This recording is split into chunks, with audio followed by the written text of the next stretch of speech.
Hello hello, bienvenue dans cette nouvelle vidéo. Je suis Alix, instructrice certifiée en symptothermie et fondatrice de Magic Ovaries. Sur cette chaîne, on parle de perte blanche, de règles, de contraception, de désir de grossesse, bref, de santé menstruelle au sens large.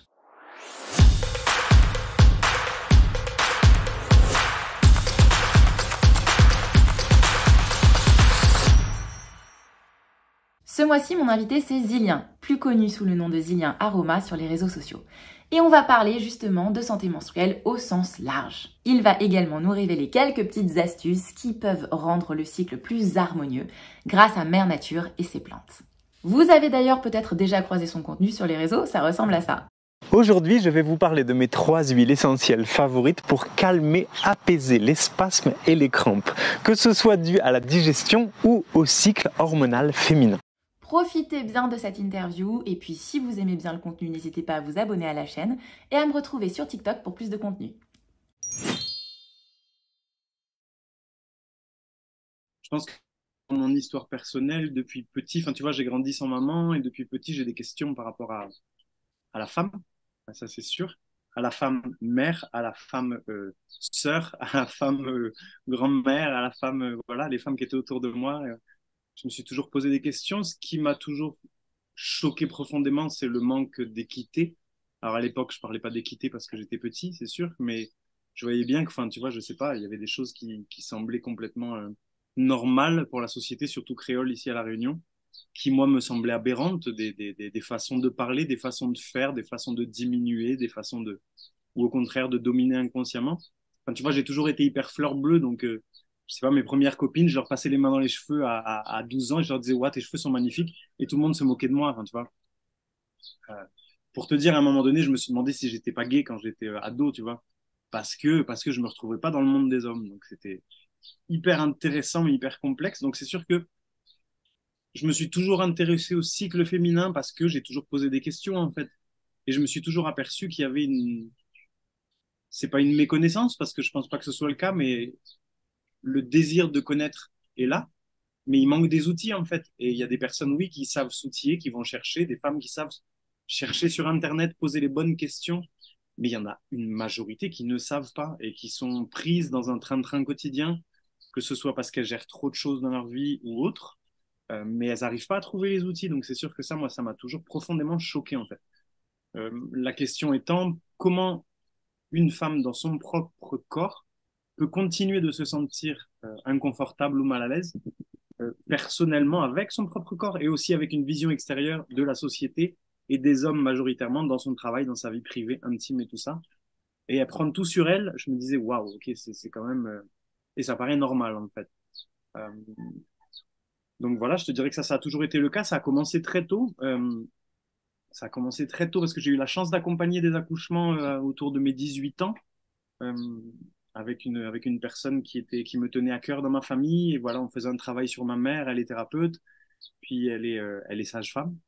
Et j'ai eu l'occasion de l'accompagner très jeune dans des accouchements d'urgence parfois, parce que j'étais à Madagascar ou à La Réunion, des accouchements en brousse ou des choses comme ça. Et donc, ça m'a permis un peu de... Tu vois, tout de suite, je me suis intéressé à l'expulsion du placenta, par exemple. Pour moi, c'était hyper intéressant. Je me disais, mais attends, mais en fait, c'est hyper important de connaître au moins la morphologie d'un placenta pour être sûr que tout est parti, qu'il n'y aura pas d'hémorragie. Que... Voilà, vraiment des jeunes, ça m'a intéressé. Et quand j'ai réalisé que, par la suite des choses et avec les années qui sont passées, suite à mes études à l'école des plantes de Lyon, à mon expérience de terrain, à ma rencontre avec Annie Schneider au Québec, qui, elle, avec Véronique Tanguay et Daniel Laberge, accompagne en effet beaucoup de femmes. Donc, Véronique Tanguay, Annie Schneider, Daniel Laberge, ce sont des herboristes extraordinaires, mais également voilà, des femmes absolument magnifiques et qui donnent leur temps et leur vie aux femmes, euh, qui ont décidé de vraiment focuser là-dessus dans l'accompagnement des femmes, particulièrement à la naissance. Et voilà, j'ai pris des cours annexes, tu vois, parce que j'ai pas appris grand-chose là-dessus à l'école des plantes de Lyon, j'ai pas appris grand-chose là-dessus. Tout le monde a un peu peur, tu vois, personne n'ose trop en parler, c'est très médical, c'est très dangereux, c'est très... Donc on s'avance pas, on préfère dire que tout est interdit pour la femme enceinte et pour le reste, et voilà. Et ben, d'écoute, de fil en aiguille, ça s'est fait assez vite, hein. Là, je te parle de ça donc il y a maintenant 13 ans, 14 ans bientôt, quand je suis arrivé au Québec. Et voilà, donc cycle féminin présent, et donc quasiment première apparition de ces termes endométriose, moi qui m'ont toujours beaucoup posé de questions, euh, à savoir un bilan, j'ai pas envie d'appeler ça un diagnostic parce que souvent il est vite porté. Et dans ce cas-là, s'il est vite porté sans aller au fond, c'est pas un réel diagnostic pour moi. Mais en tout cas, très vite diagnostiqué, oui, vous avez de l'endométriose, même à 13 ans, même si c'est votre vos premiers cycles, il faut prendre une pilule pour réguler tout ça. J'ai quand même beaucoup d'exemples autour de moi qui sont, tu vois, réels, de jeunes filles qui vivent ça et de mamans qui viennent me voir et qui me disent, mais attends, il y a peut-être un problème quelque part. Parfois sans bilan hormonaux, ou alors parfois ils font un bilan et ils se disent, on peut se baser sur ce bilan pour toute la vie. Alors là, je me dis, waouh, c'est quand même grave, sans aucune critique et jugement de ma part, mais biologiquement parlant, c'est illogique. Donc voilà, tout ça, ça m'a beaucoup questionné. Puis, enfin, tu vois, voilà, je lis des thèses dans mon lit parce que j'adore ça. Je sais pas, c'est quelque chose j'ai la curiosité, tu vois, au-delà des études et puis de l'expérience. J'apprends énormément en ce moment sur le sujet.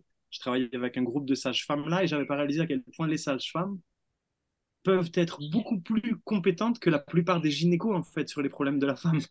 Et c'est vrai que j'y avais pas, bon, moi, en tant qu'homme, en plus, voilà, ça me vient pas à l'esprit, mais en parlant avec elle, je sentais une certaine frustration. Elle me disait, c'est un groupe de 10 sages-femmes, elle me disait, mais il y a quelques femmes qui commencent à venir nous voir pour des problèmes intimes et gynécologiques. Et c'est vrai que nous, ben, on est quand même bien concernés, on peut apporter quelque chose puisqu'on a une vision qui est différente de celle du gynéco. Donc ça, je pense qu'en effet, c'est hyper important parce qu'en fait, c'est du cas par cas. Je pense que la plupart des gynécos, sauf quand tu as un gynéco de famille, et puis je sais qu'il y a des gynécos qui sont plus compréhensifs et plus sensibles que d'autres, mais, euh, mais voilà, ça se fait souvent en mode consultation, tu vois, quand même. On est là 10 minutes, 15 minutes, et puis on voit 10, 15 personnes par jour. Euh, sur un problème tellement intime ou sur des problématiques tellement intimes que le système féminin, des fois, ça m'inquiète un peu, mais en même temps, bon, on ne peut pas mettre tout dans le même panier non plus. C'est compliqué dans la société aujourd'hui de faire du cas par cas, mais voilà, je pense que les sages-femmes, en effet, ont une approche très profonde, tu vois, une relation très intime avec leur patiente, j'ai envie de dire.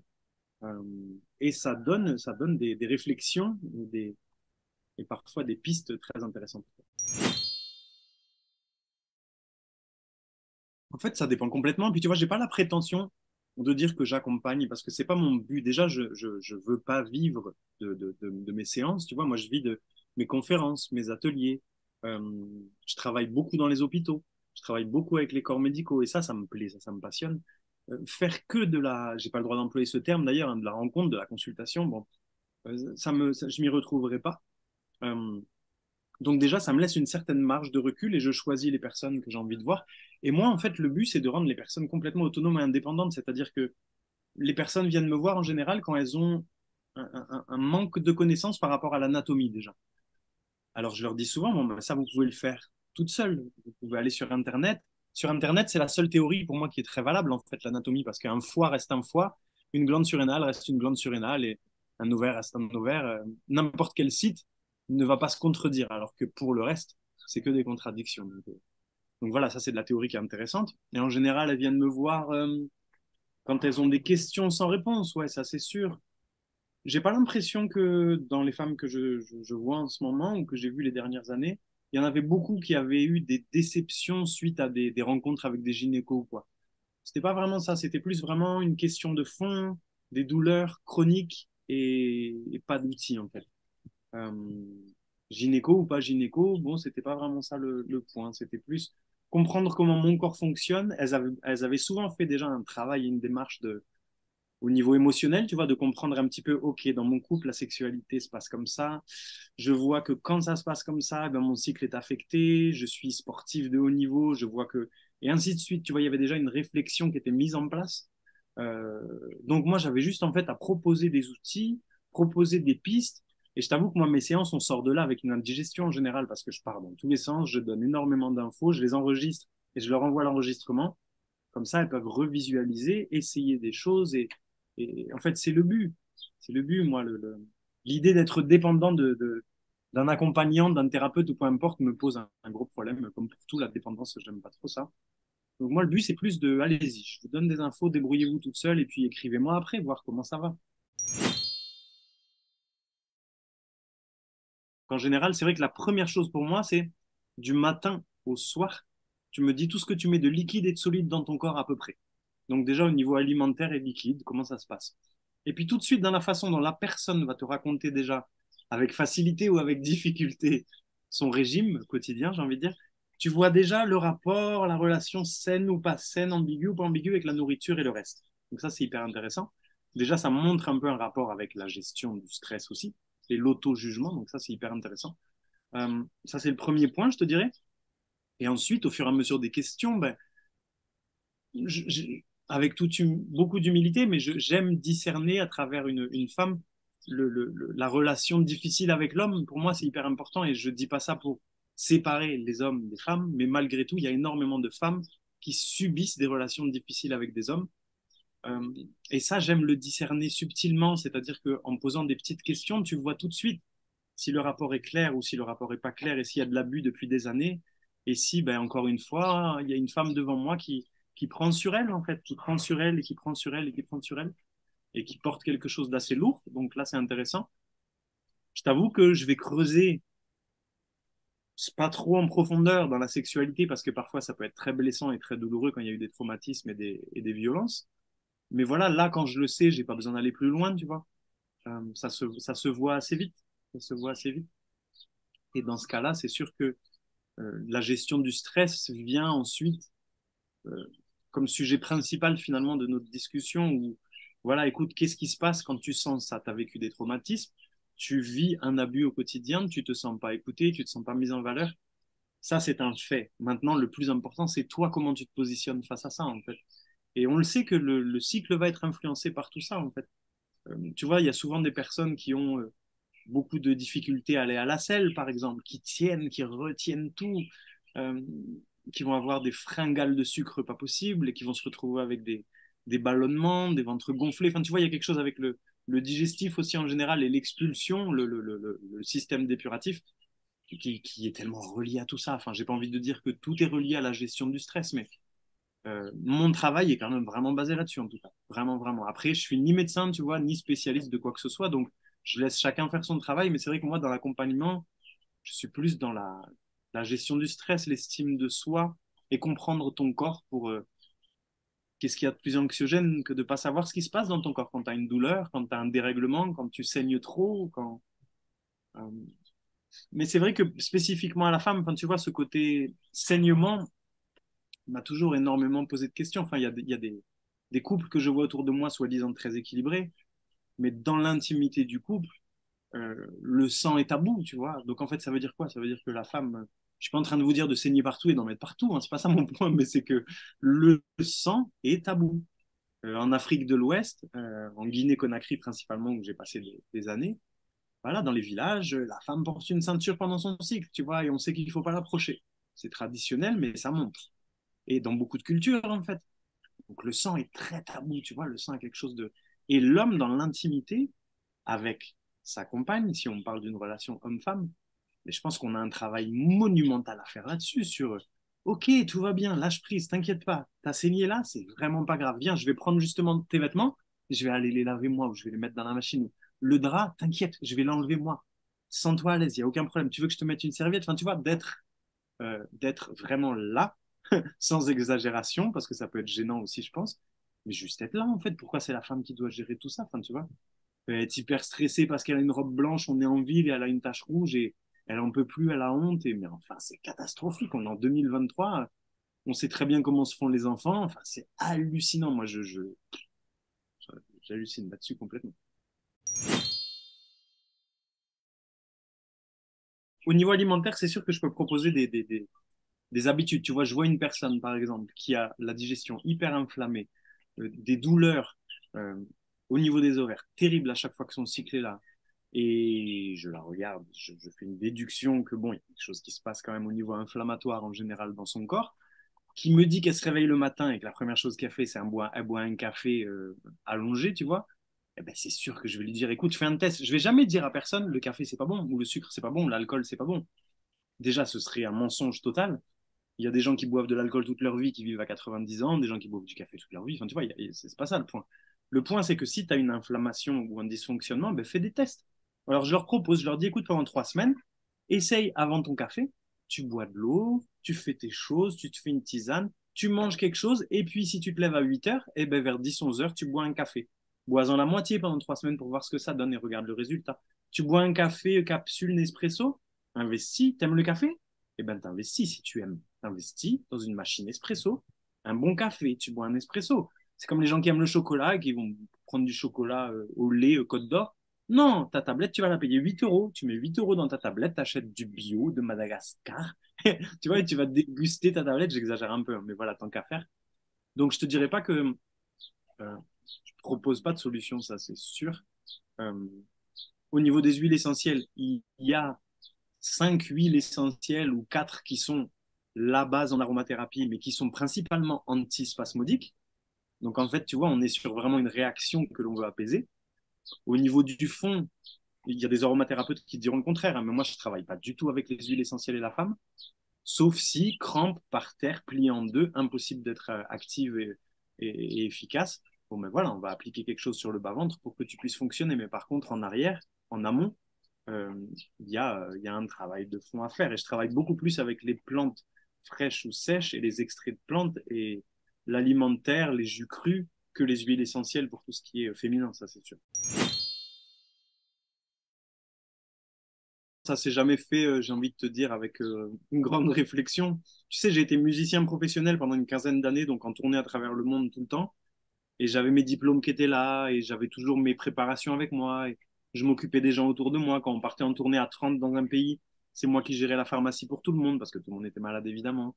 Euh, voilà, je rencontrais toujours les tradis praticiens sur place. Tu vois, ça a toujours été présent, mais ça s'est fait tellement je sais pas si c'est dû à mon histoire, si c'est dû à ma maman qui est partie tôt et qui, voilà. Euh, mais non, j'ai eu beaucoup de femmes mères, exemples, professeurs dans ma vie. Et non, ça s'est fait vraiment au fur et à mesure, tu vois.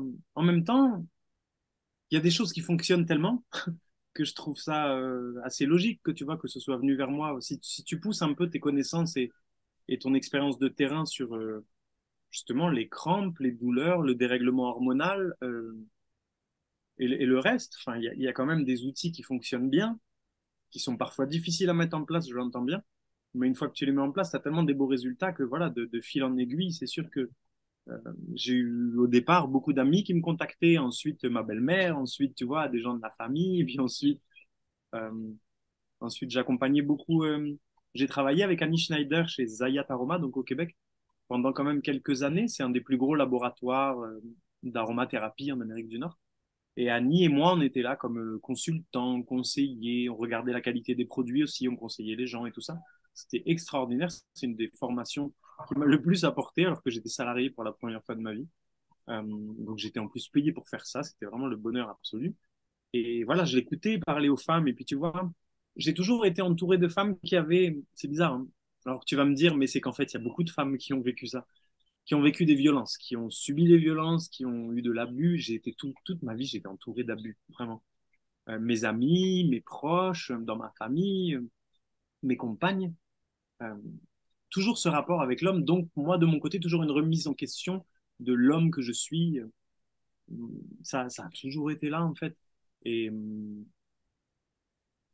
ouais, j'écoutais beaucoup Annie quand j'étais avec elle et qu'on travaillait chez Zayat parce que, voilà, Annie a une vie qui n'est pas d'ailleurs de l'ordre du secret, hein, puisqu'elle a écrit un livre qui s'appelle La Lionne, qui parle, qui est son autobiographie et qui parle de toute sa souffrance pendant son adolescence. Et voilà, le sujet de la femme lui tenait beaucoup à cœur. Elle a 65 ans, je pense, aujourd'hui, Annie. Donc, dans les accompagnements chez Zayat, moi, j'étais derrière elle, j'étais collé à Annie, je l'écoutais toujours et c'était passionnant. Enfin, tu vois, elle avait tellement de beaux résultats. Euh, je pense que le manque d'outils criant aujourd'hui est révoltant, en fait. C'est révoltant. Il y a beaucoup de femmes qui ont simplement besoin qu'on leur tende la main et qu'on leur dise non, mais attends, c'est normal ce que tu vis. Arrête de penser que tu es coupable de vivre ça, en fait. Il n'y a aucun problème. C'est tout à fait normal. Et viens, on y va. Viens, on avance, en fait. C'est, ouais, c'est révoltant. Mhm. C'est vrai que dans un accompagnement ou une femme qui vient me voir, la première des choses, enfin, ton bilan hormonal, il en est où, en fait? Et comment tu l'as fait? Et la plupart des femmes qui viennent me voir me disent, oui, j'ai fait un bilan hormonal il y a quelque temps et tout allait bien. Puis là, tu commences à leur parler des familles d'oestrogènes. Tu commences à leur parler dans le détail un petit peu avec des noms et tu vois qu'en fait, elles n'ont aucune idée de quoi tu parles. Et tu te rends compte qu'en fait, même le médecin en question n'a pas cru si loin. Donc, c'est vrai que dans ce cas-là, moi, je les pousse à aller faire 4 bilans dans le mois, euh, dans des moments très spécifiques au niveau émotionnel et de leur cycle, voilà. Même si c'est pas un par semaine, mais de vraiment essayer de diviser par 4 pour avoir les 4 phases, on va dire, faire un bilan hormonal. Et c'est vrai qu'à partir de ce bilan, si tu sais qu'il manque tel ou tel type d'hormone, ben, on peut travailler avec des plantes, ça c'est sûr.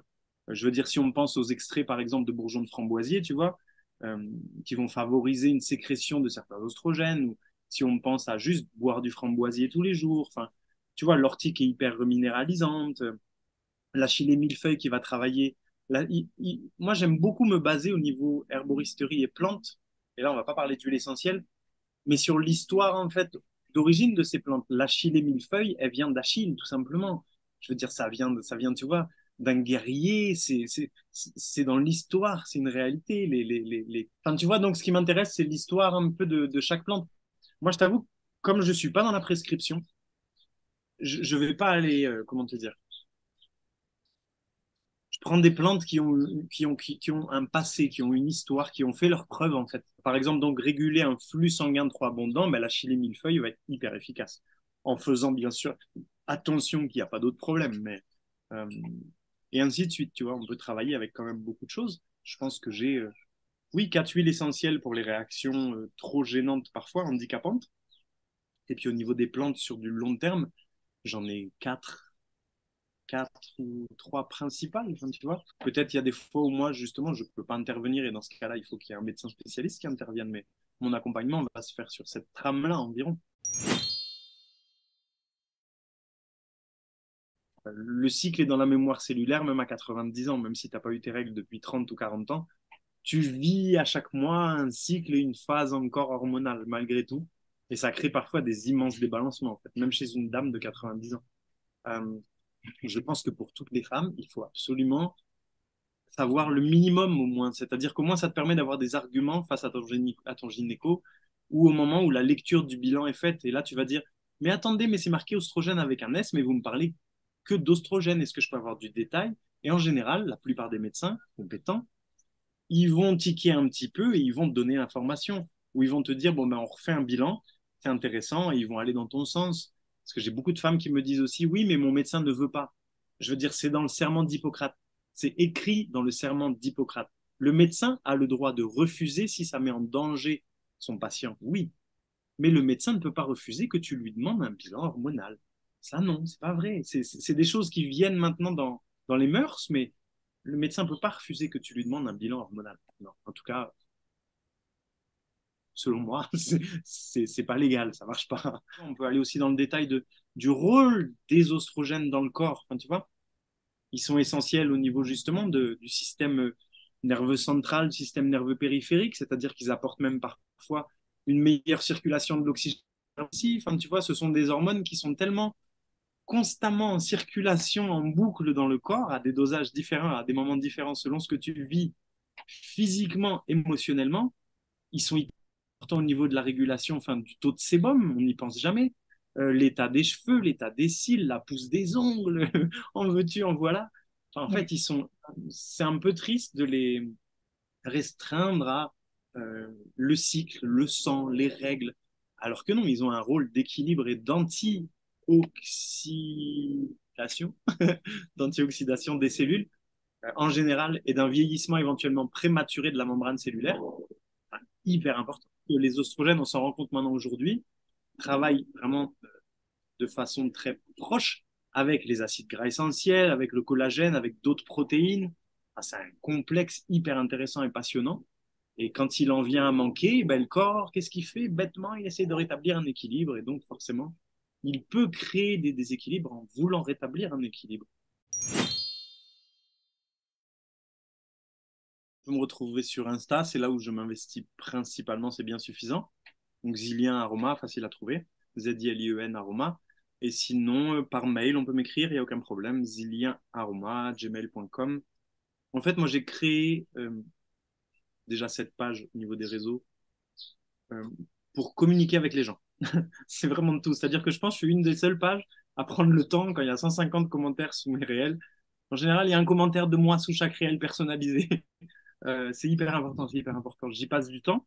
Je passe pas du tout de temps à faire des réels, à gérer ma page, l'esthétisme et tout ça, ça m'intéresse pas du tout, puisque c'est une page pratico-pratique et qui se veut sans aucune prétention, mais de partager des outils en fait, libre d'accès. Et ça, pour moi, c'est génial. Et ça fait que il y a des gens de la Guadeloupe, de la Guyane, du Maroc, enfin, tu vois, qui me suivent parce que finalement, bah, il y a des petites réponses par-ci, par-là, gratuites. Merci d'avoir regardé cette vidéo jusqu'à la fin. Si vous voulez apprendre à suivre votre cycle, n'oubliez pas que je propose des accompagnements sur 3 mois au moins. Ça s'appelle la Magic Ovaries Academy. Vous pouvez retrouver toutes les infos sur mon site magicovaries.com. Et puis, si vous voulez avoir du contenu plus régulièrement, parce qu'ici sur YouTube, je publie une fois par mois, n'hésitez pas à me retrouver sur TikTok. Le nom du compte, c'est Magic Ovaries. À très bientôt!